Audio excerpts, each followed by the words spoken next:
I'm a person that believes in revenge. I think if someone fucks you over in any shape or form, destroy him, destroy him, destroy him, destroy him, destroy him, destroy him, destroy him, destroy him. What is up, Drum Alert Nation? I'm your host, Keemstar. Recently, I have been under attack by a very, very angry man known as Ethan Klein. Keemstar responded, and what I didn't expect is for him to renew his attacks on Tony. Years later, why were people suddenly starting to troll Tony or Glory and Gold? Well, because every streamer has trolls. But actually, there's something else that Tony doesn't want you to know about. He was involved in his own scandal. After all he's put this man through, and he's coming back to do it again. Now listen, I'm not going to tell anybody the catfish story. Tony, that is for you to tell. You got to tell people why individuals years later after this incident would be in your chat calling you the P word, all right? You got to explain that story. You got to tell that story. I'm not going to tell anyone. I wronged you in the past. The least I could do is give you a pass and not explain that catfish story. Keemstar says it's Tony's story to tell, but he can't help himself. People are not taking the bait, and so he pushes it further on Twitter. Please, RS Glory and Gold, come clean on the catfish story. Stop blaming me for the hate you've gotten over the last few years. And what he retweeted is apparently proof that RS Glory and Gold is a pedophile. Now let's examine these claims. RS Glory and Gold, Tony, you should be disgusted with yourself. You thought those kisses were for Rebecca Hart, a girl who's told you she's 16. She's underage, but you've happily asked for pictures. You've offered to meet up with her. You even said, I'd give $1,000 if I could hold and kiss you right now. She's a child, you fucking pedo. This didn't happen just recently. This has been going on for 1 whole year. The first horrifying admission is that they have been pretending to be dating Tony for a year. How sick do you have to be to screw with an old man for over a year and lead him on? I shouldn't really be laughing at some of this. He says here, my last girlfriend was 8 years ago. My only wife died in 1979. So if he wants to accuse maybe a hacking or something, I mean, this went on for a year. There is no doubt this is Tony. Tony has been pouring his heart out to someone he thought was emotionally invested in him. Here's a screenshot of her saying, I'm 16, nearly 17. Many people point out that there's no verification checkmark next to his name, which indicates that the screenshot may be fake. But I'll just let Tony explain for himself. My name's Tony Winchester. I'm RS Glory and Gold. I'm making this video. It's called Rebecca Hearts. Okay? Rebecca Hearts. Some guy, some scumbag has made a video and saying that Rebecca Hearts is 16 years old and that I'm pursuing her and blah, blah, blah, blah, blah.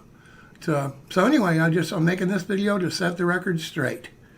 Okay, I met Rebecca Hearts in late January of 2016.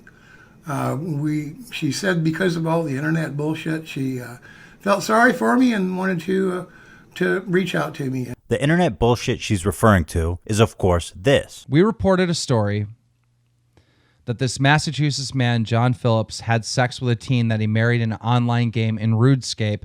Now, the problem with this is that that's not John. What was Tony's reward for being falsely accused of being a pedophile? Being catfished for over a year in an attempt to frame him as a, get this, pedophile. As long as you don't mind my age, 25, I don't mind your age.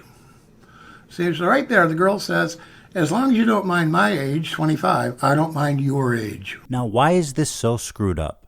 Because Tony already addressed this in 2017, and Keemstar has decided to resurrect the allegations again in 2020 in his video about me. Listen, I'm not going to tell anybody the catfish story. Tony, that is for you to tell. You got to tell people why individuals years later after this incident would be in your chat calling you the P word. Keemstar never reported on this story, so this is fresh meat for his audience to renew their witch hunt of Tony. To accuse Tony again of being a pedophile as a means of deflecting blame. I wronged you in the past. The least I could do is give you a pass and not explain that catfish story. That's pretty cut and dry, right? I mean, that's who she says she was, and hey, We were friends for a long time. You gotta explain that story. You gotta tell that story. Anything else is just horseshit. It's the least I could do is give you a pass and not explain that catfish story. That piece of shit should take that video down and quit telling a bunch of lies.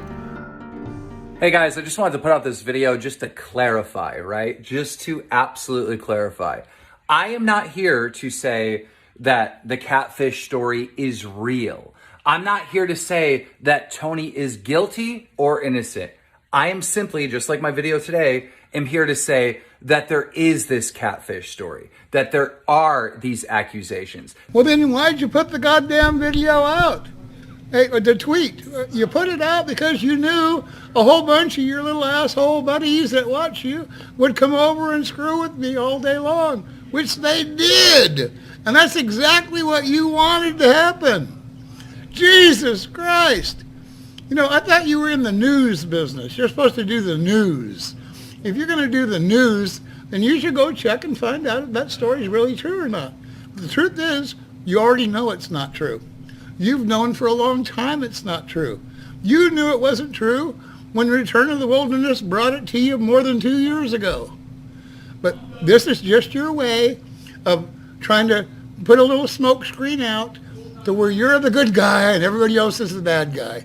But the truth is, you are the biggest phony asshole that ever walked the planet. Because Keemstar made this big thing about how unprecedented it was that H3H3 mentioned his sponsors. And I guess G Fuel dropped Keemstar. Keemstar went after my sponsors. Keemstar tried to get G Fuel to drop me. What a fucking lying hypocrite shitbag. And I didn't even care. You know, like, none of my sponsors left me because Keemstar said to. What I took offense to was when Keemstar attacked my children. So I would watch live with my viewers. Well, one day my dog sat down next to Colin, and Colin like looked over at his penis. I think he even moved like fur that was right next to it or something like that. And it was live.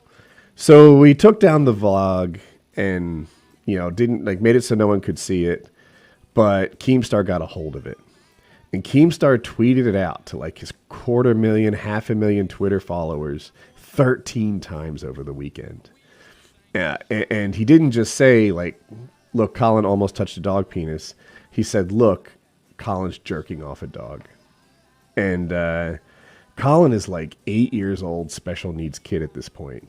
And he was fucking relentless about it. So we had a common friend, Only Use Me Blade. And I was like, Blade, can you talk to him? Like, this is fucked up. He's literally going after my kids. He's going after my son. And Blade talked to Keemstar and then circled back to me and said, I talked to Keem about it. And he said that if he wasn't talking shit about your son all the time, that somebody else would. And he's not going to back off. So that's, you know, that's it. That's actually the unforgivable act that I have with Keemstar. Destroying lives is a weekly sport for Keemstar. And when he moves on to the next story, the pain lingers on for those that have found themselves in his path of destruction. He has been called out time and again, but refuses to change. Tony is proof enough of that. After ruining this man's life, he has come back for seconds. And when met with criticism, he answers with threats. Good luck, Ethan, because you're going to fucking need it. I'm a person that believes in revenge. I think if someone fucks you over in any shape or form, destroy him.